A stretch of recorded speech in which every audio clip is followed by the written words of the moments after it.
Good morning. Another morning. This is day 3 of my clear liquid diet, and it is the day before my surgery. And I'm getting a little nervous. But, and so is Smokey, apparently. Say hi. Yeah.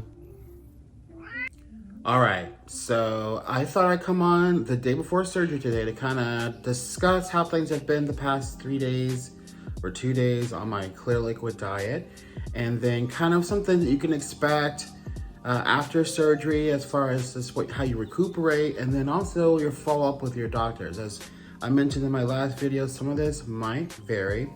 But first comes first, I just want to talk about my liquid diet. Somehow overnight, I mysteriously lost 8 pounds. I guess that was water retention. So that first night, I woke up the next day and it got on the scale, and I was at 337. I was like, what? This can't be right. But hey, I ain't complaining about it. But mostly water weight, I'm sure it was lost during those first initial days. You know, I thought I'd be hungrier than what I am. Don't get me wrong, I am hungry, especially when you be watching TV and seeing all the food and stuff, and Instagram, Facebook, Twitter. But I keep my eye on that prize, and I have not given in to temptation. I have just stuck with my clear liquid diet, and I have become in love again with those, what are those popsicles that are red, white, and blue? Whatever those ones are. They are the bomb, and I love them. But so here's some things that you can kind of expect after surgery. So you can expect that, right after surgery, when you come out, you'll have an IV to keep you hydrated, specifically as long as you're in the hospital.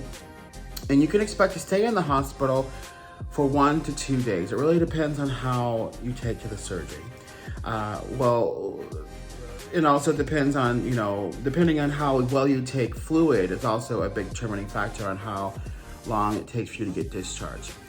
So obviously you don't want to rush your fluids. You want to take your time, because sometimes that new plumbing is tight after surgery. You want to slip slowly. So while you're in the hospital, make sure you're gonna stay on that mindset that you will get your vitals checked every 4 hours, usually right after you get to sleep, because of course it's right when you get comfortable, when they come and turn out them big old lights on. And you also may be given blood pressure medication while in the hospital if you don't already take it. So this will prevent your blood pressure from getting too high, which is sometimes a side effect of surgery. So once again, you want to take those slow sips of water or diluted juices that will be allowed right after surgery. And you want to let that water kind of trickle down your throat, because we know you're thirsty, but please don't gulp. So a medicine cup will be given to you, about a 30 milliliter medicine cup will be given to you. You should take 15 to 20 minutes in the beginning. If you feel pain or nausea after sipping, you want to make sure you stop until that goes away. So your medication should be taken at this point 1 pill at a time with a small sip of water. You should wait 5 minutes between pills to avoid overfilling in your belly. So most medication, including pain medication, will be given orally, usually in a liquid form. IV pain meds cause a little bit more nausea, so that's why they kind of stick away from that. So you will not go home. I'm going to preface this again. You will not go home on any medication stronger than Tylenol. So if you expect some opioids, you ain't gonna get it. All right, so you'll be given some chewable gas medication to ease the pain if needed. I think I already got that, along with my blood thinner that I'll have to take for a little bit. But it's really important that you get up and walk around. You want to make sure that you're walking as soon as possible, because that walking will help accelerate the passage of that gas that's in your body. And that will also help you prevent blood clots as well. So it's very important. And it's encouraged to shower the morning after surgery. So bring some comfortable clothes, honeys, from home to where after your shower. So this is how you're kind of gonna look. So you will have 5 or 6 incisions covered by clear glue. It can get wet, but don't scrub it for at least 10 days. So the first follow-up visit will be in the office for bypass surgery or bypass patients or sleeve patients.